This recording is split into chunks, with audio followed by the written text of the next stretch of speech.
Sibiti, département de la Lékoumou, Congo-Brazzaville, 1934, 17 février. Naissait ce jour-là Sylvain Tari Bemba, dit Sylvain Bemba, Grand Prix littéraire d'Afrique noire, une distinction posthume qu'il recevait en 1995 pour l'ensemble de son œuvre.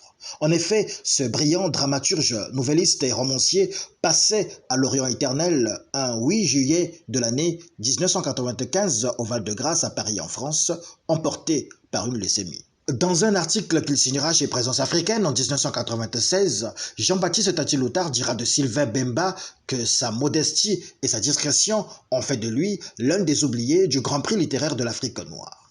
Sa nouvelle Chambre noire obtint en 1963 le Grand Prix de la Nouvelle africaine. Sylvain Bemba, conclura-t-il, a été plusieurs fois lauréat du concours théâtral interafricain.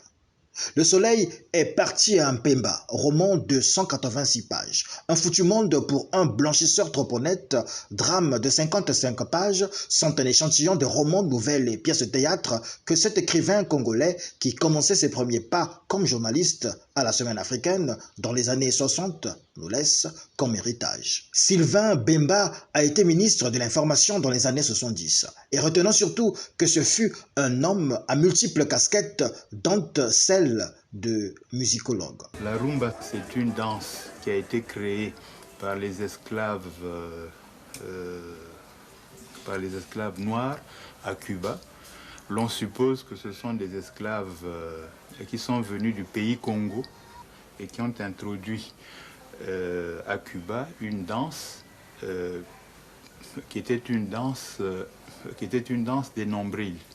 Parce que à partir d'un rythme folklorique, c'était une évocation de l'amour charnel